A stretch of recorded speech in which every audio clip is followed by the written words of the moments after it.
Assalamualaikum warahmatullahi ta'ala wabarakatuh. Balik lagi di channel Indra Edu. Nah, dalam kesempatan kali ini kita akan belajar bersama yaitu tentang materi pendidikan Pancasila kelas 11 SMA, SMK, MA sederajat.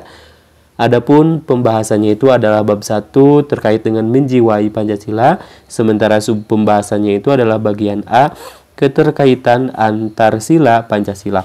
Nah, seperti biasa, sebelum kita lanjut, mari subscribe terlebih dahulu, like, komen, dan boleh share kepada rekan-rekannya supaya kita semua bisa menebar manfaat yang lebih banyak lagi.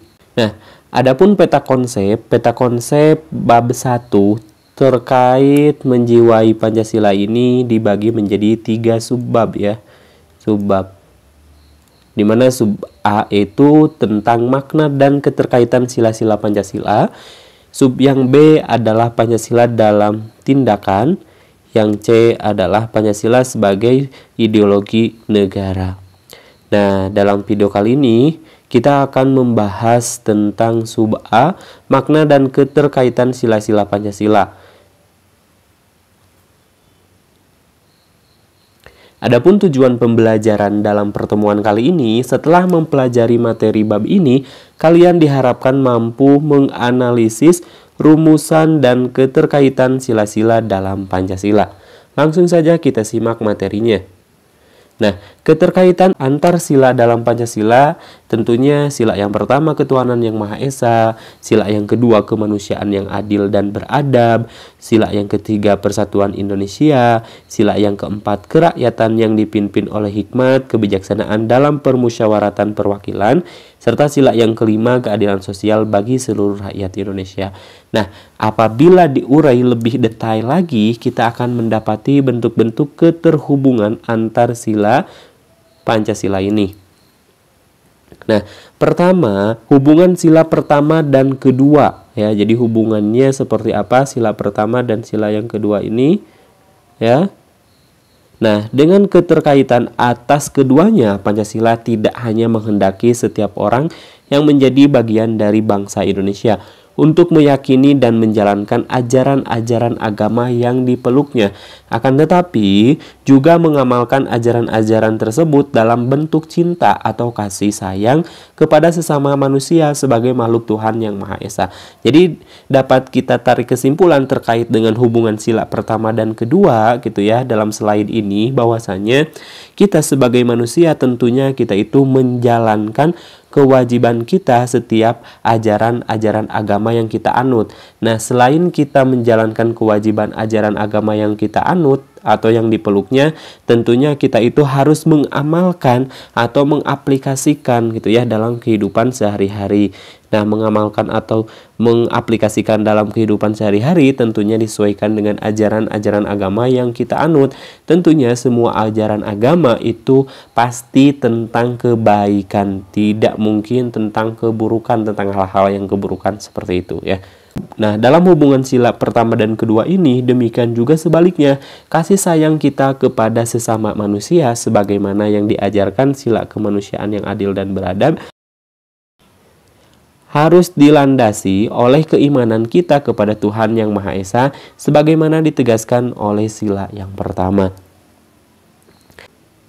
Nah, yang kedua ini hubungan sila ketuhanan yang Maha Esa dengan sila persatuan Indonesia atau kebangsaan juga seperti itu. Hubungan kedua sila ini melahirkan prinsip ketuhanan yang diimani dan diamalkan dalam bentuk rasa cinta kita kepada tanah air dan bangsa Indonesia dengan segala macam upaya di dalamnya, baik untuk menjaga kelestarian alamnya maupun untuk merawat persatuan dan kesatuan bangsa di tengah keberagaman suku, agama, ras, dan antar budaya yang ada di negara kita.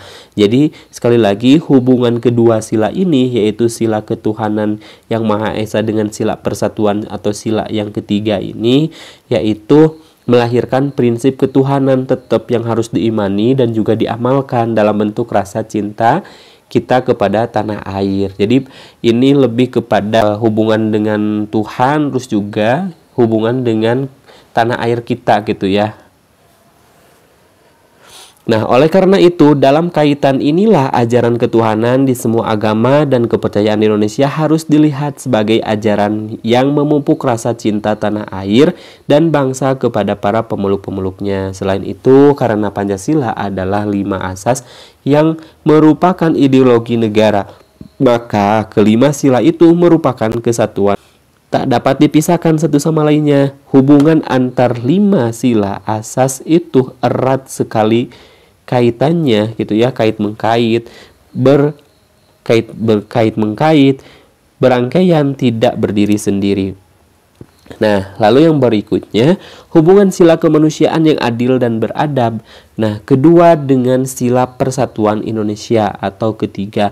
Seperti yang disampaikan Soekarno dalam pidato 1 Juni 1945 bahwa Pancasila menghendaki terjadinya keseimbangan status dalam diri setiap manusia Indonesia antara menjadi bagian dari umat manusia secara global dan juga menjadi bagian dari bangsa Indonesia.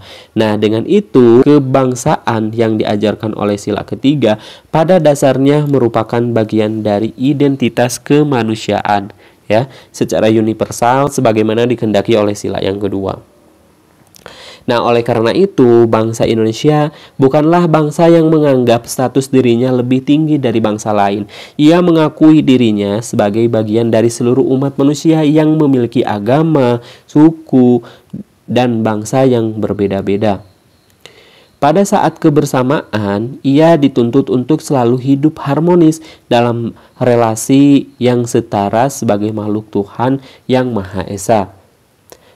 Nah, hubungan sila persatuan Indonesia ketiga dengan sila kerakyatan atau sila keempat, dalam hal ini sila ketiga yang melahirkan prinsip kebangsaan mesti dipahami sebagai paham yang di dalamnya memiliki nilai-nilai demokrasi atau kedaulatan rakyat. Maka dengan demikian seluruh upaya yang dilakukan negara ataupun masyarakat yang mengatasnamakan bangsa Indonesia tidak boleh bertentangan dengan keberadaan hak-hak asasi manusia tertanam dalam prinsip demokrasi.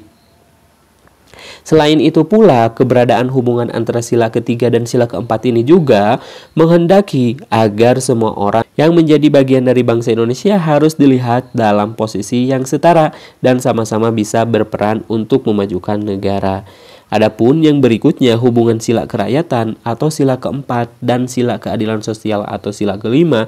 Sila kerakyatan dan sila keadilan sosial memiliki hubungan yang sangat erat. Hal ini berarti bahwa prinsip demokrasi yang semestinya dijalankan di Indonesia tidak hanya dimaknai sempit dalam aspek politik yang biasa dicontohkan melalui penggunaan hak atau suara rakyat dalam pemilu ataupun menyuarakan aspirasi pendapatnya di ruang-ruang publik. Artinya, dalam konteks hubungan antara sila keempat dan kelima, pelaksanaan demokrasi di dalam kehidupan bernegara, berbangsa, dan bermasyarakat tidak hanya mengarah pada hadirnya kebebasan atau kedaulatan rakyat semata, akan tetapi juga terwujudnya pembangunan yang dilakukan pemerintah untuk mencapai keadilan sosial atau kesejahteraan rakyat yang menjadi bagian dari hak sosial ekonomi negara warga negara. Terima kasih, sampai jumpa di video berikutnya. Kami akhiri, semoga bermanfaat. Assalamualaikum warahmatullahi wabarakatuh.